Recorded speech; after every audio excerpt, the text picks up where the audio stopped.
Hey, welcome back to my channel. If you are new here, my name is Erica. Today I am going to be talking about YouTuber Molly Burke. Now, if you don't know who Molly Burke is, she is, well, I said she's a YouTuber. She does mostly like fashion and lifestyle and beauty and that sort of stuff, and she's blind. But she is sort of a controversial figure in the disabled community, and today I would kind of like to delve into that because I myself am a disabled YouTuber. I have cerebral palsy, and I find it very interesting. Like, I feel like sometimes when people represent a marginalized group, sometimes the marginalized group is sort of split on whether they love the person or they really don't like the person. And I kind of want to go into that. So first and foremost, I just want to make it clear that this is not a hate video towards Molly. This is not a tease video. I'm not starting drama. I hate when people think commentary is starting drama, and if you've watched some of my past videos, I have said I want to make a video on that, and I still do. Today I'm not making that video, but at some point I will. But this is not drama. This is me talking about an issue in the disabled community, and I'm going to try to explore it from different angles. Obviously, I have my personal opinion, and I will add that to this, but this isn't just my opinion. I will also feature other people and what they've had to say, especially like blind YouTubers, since I am not blind, so they know some more about this stuff than I would. So let's get started. First and foremost, I guess I'll say Molly started mostly talking about disability issues. She did like story times talking about her disability. She did a TEDx talk on why she doesn't want disability to be fixed. And so she was mostly known for that, and a lot of disabled people really appreciated that. But as she grew as a YouTuber, she collaborated with some bigger YouTubers like Shane Dawson, who is now a disgraced YouTuber, James Charles, another disgraced YouTuber, Abby Hannah, again a disgraced YouTuber, and I first came across her channel from, I watched a video by Sierra Schultz, who is kind of like a body positive YouTuber, so that's where I found Molly Burke.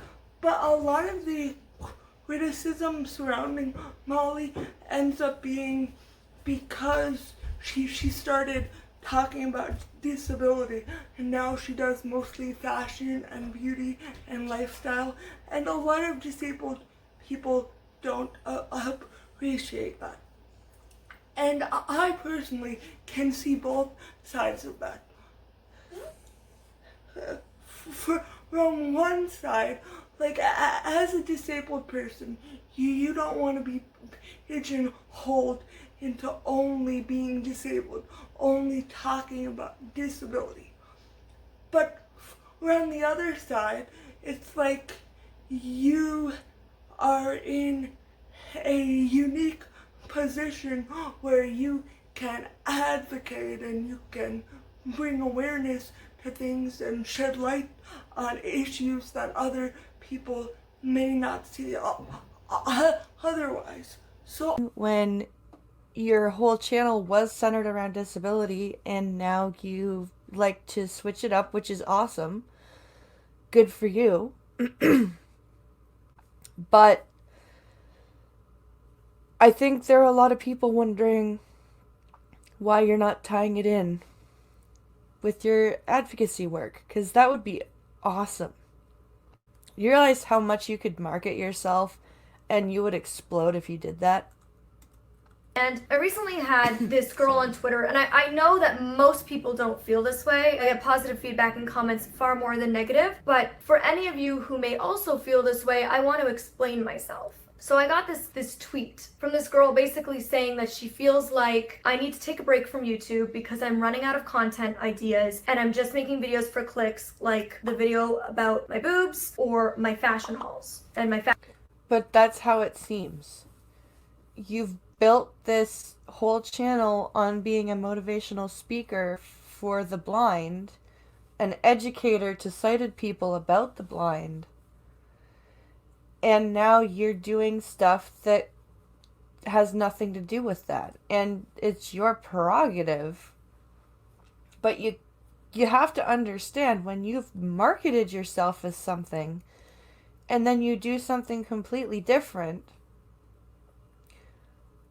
it's very confusing. And when you say that you represent a community and you want to educate the large majority of people who are not in this community about the said community, yet you don't live like most of the people in this community, you don't accessible. It's not logistically accessible. I personally see both of that. And I also just want to add here that I believe a lot of criticism towards Molly is it's kind of unfair, because I feel like marginalized people are expected to always be advocates. And while I believe you should be an advocate, absolutely, but telling someone that if they don't talk about disability in every single video, then they're a bad advocate is unfair. Like, why can't non-disabled people do that? Then they should be doing it, honestly. But that's a story for another day. Because there's this one YouTuber, I forget what her name was, but I'm gonna add some clips, because I think some of her criticism towards Molly, while it was a fair criticism, I think a lot of it had ableist and misogynistic undertones, which I was not happy about. I was like, if she wasn't a disabled woman, like, you wouldn't even be like, oh, why are you always talking about fashion and beauty? Like, I feel like anything that's considered like things women like is kind of considered unimportant, and that's an issue for another day. But yeah, so I feel like a lot of that criticism is undue and it's unfair. And I also want to talk about that same YouTuber, because she was reacting to one of Molly's videos where Molly was kind of addressing some of the criticism she's gotten, and Molly was,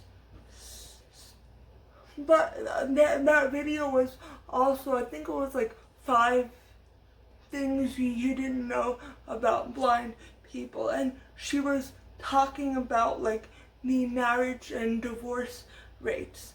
And the YouTuber who was reacting, she made a pretty good point that while Molly is like this very wealthy, very well-off, privileged YouTuber, a lot of disabled people are living below the poverty line because of ableism, because of unemployment, for lots of different reasons. And one of the statistics I found online, which I will link down below, is 25.7% of disabled people were living below the poverty line in 2017, I believe.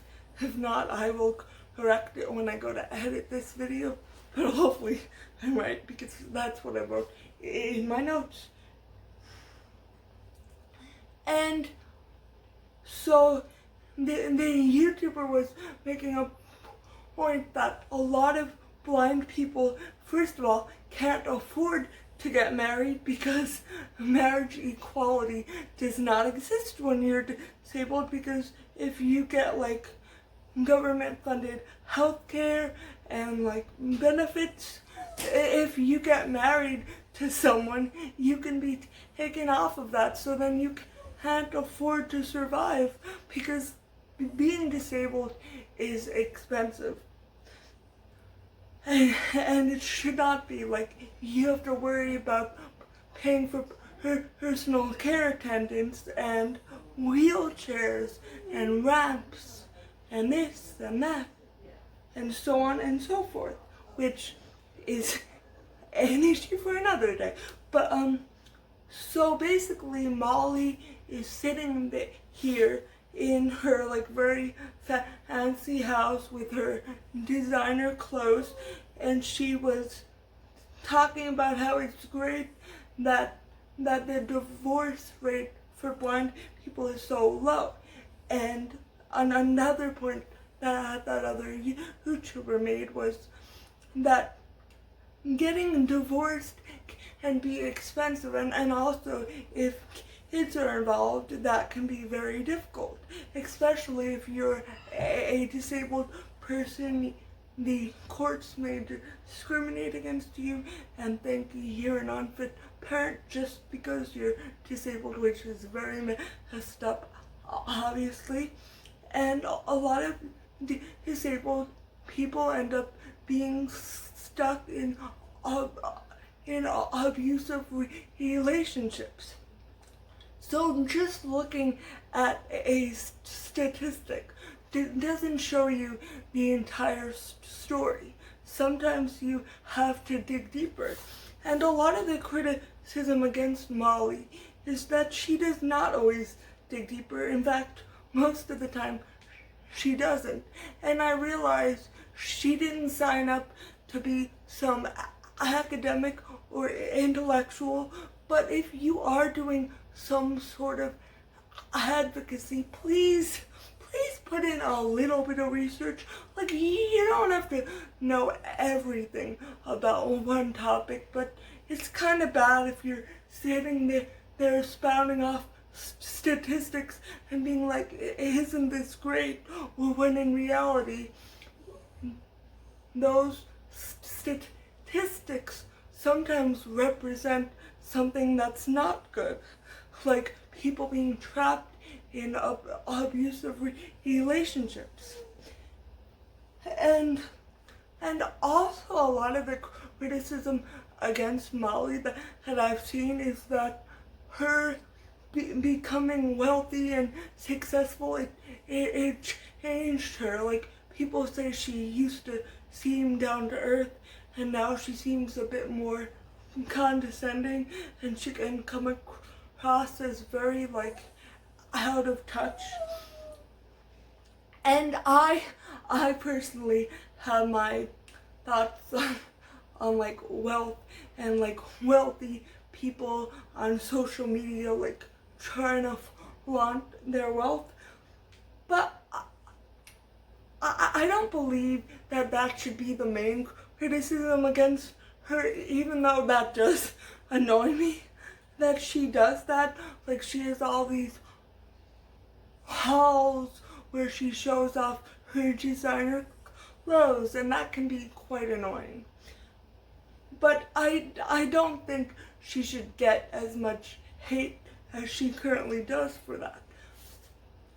Because, like, she did earn that money. Even though she was also in a position, she also had relative privilege even before she became a big YouTuber. So that's another part of it.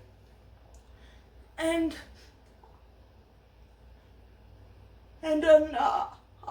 another thing that this YouTuber said in this video, and then afterwards I'm gonna talk about another YouTuber who kind of spoke up about Molly, is that Molly referred to Braille as a language. And this YouTuber, she went on this like 2-minute rant about how Braille is not a language. And that rant annoyed me. And here's why. So, I agree with what she's saying about Braille. It is absolutely something a blind person should learn, especially to learn how to spell. But Braille is not a language. Please stop telling people Braille is a language, Molly. You do not speak Braille. And people are gonna, well, you don't speak sign language. Well, yeah, you do. You speak it by gesturing. Sign language is not only a form of sight reading, but it is a form of conveyance. You don't call print a language. You don't call handwriting a language. Braille is not a language. Braille is a form, a code. It is a form of translating print into a medium that blind people can read. It is not a language. Otherwise, I agree with her on this. Blind children should absolutely be taught Braille, and if you can train your fingers to become sensitive enough to read Braille as an adult, if you've gone blind as an adult, I highly suggest that you try. At least try.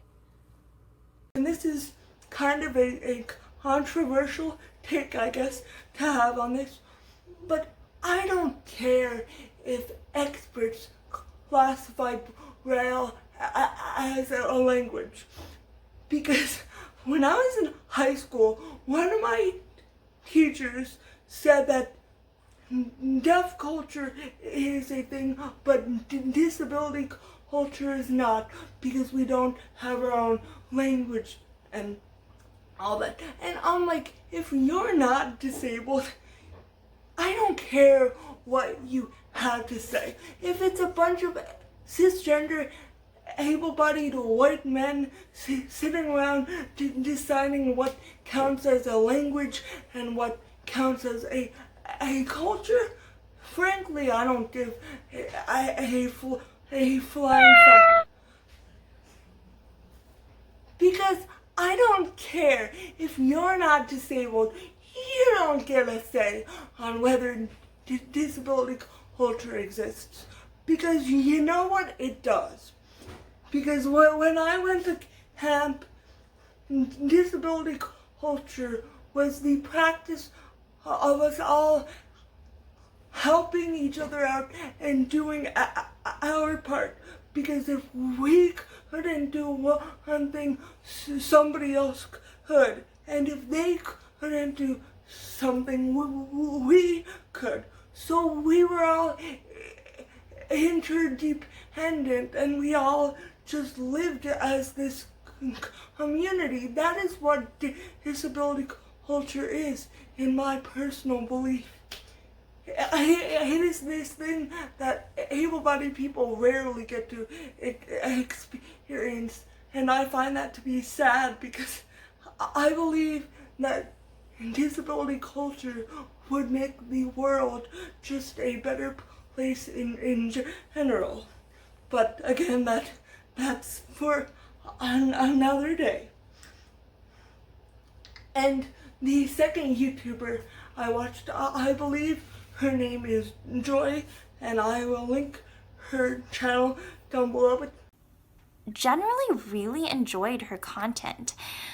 However, I would say that her content in the last few years has changed drastically. And she recently addressed this on her channel and just, was very adamant that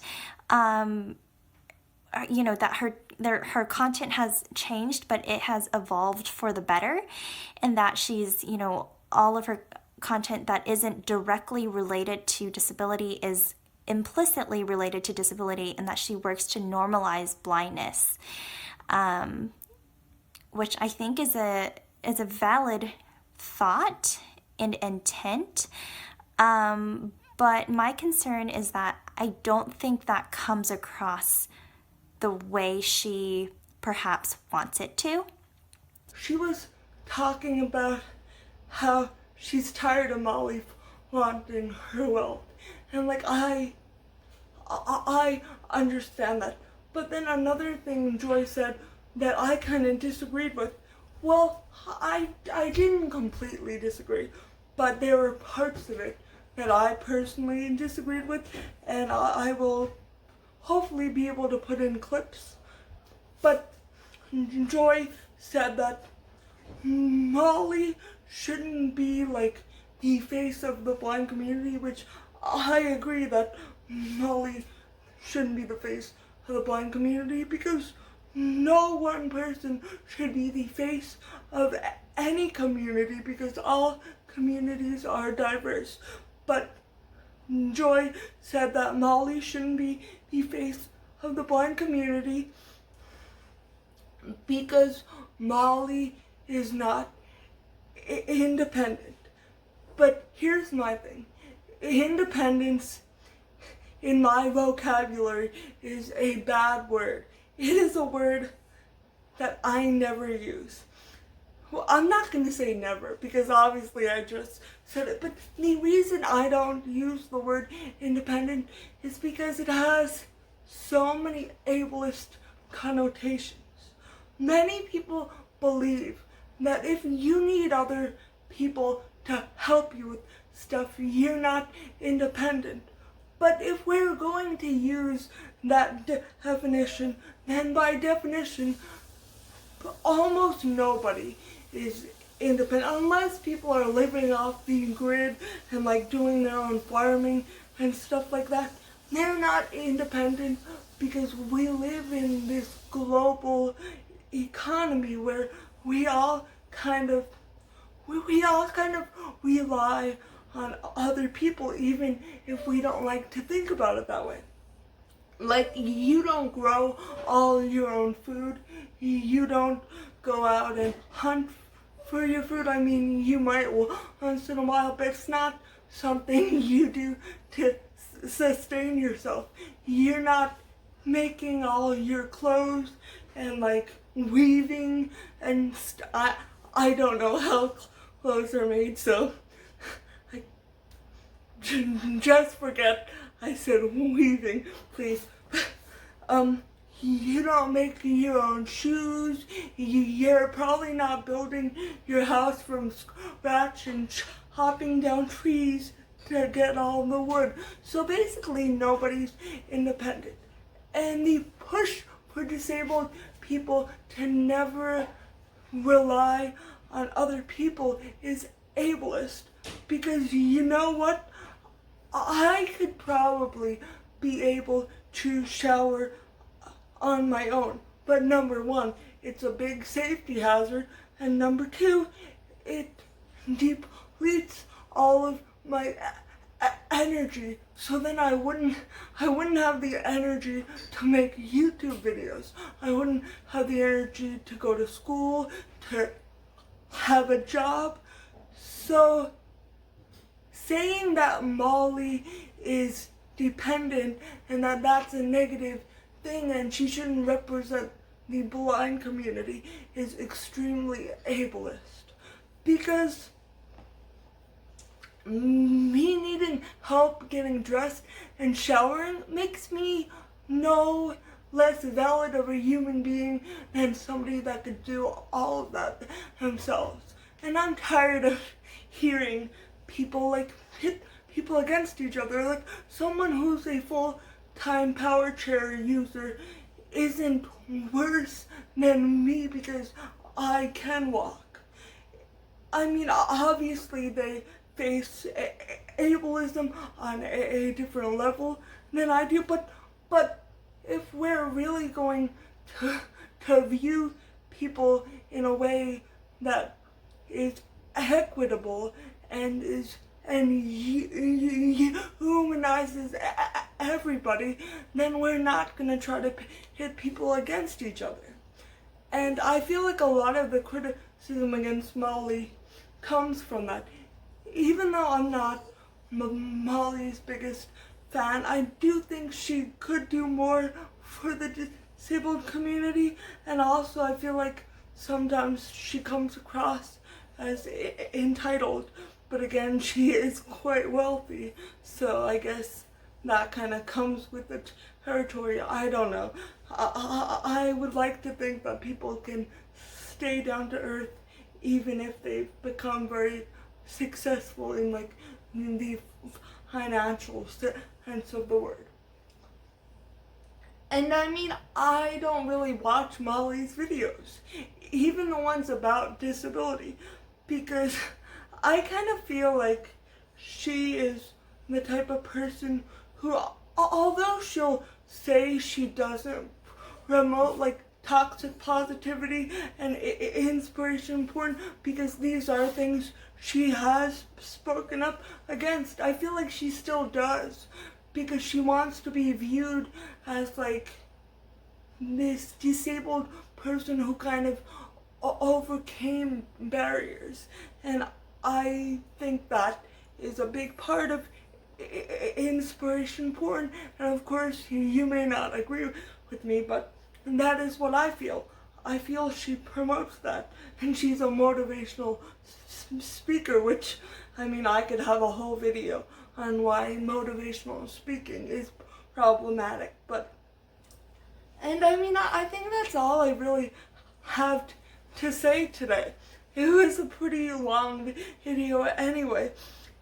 But if you have a different opinion, or if you agree, feel free to leave it down below. I always love to hear different perspectives, as long as you are courteous and you're not calling me names or just being mean. So feel free to leave a comment down below. Thank you so much for watching. If you enjoyed this video, please give it a big thumbs up. Sorry that my dog is crying in the back, and I hope to see you again next time. Bye.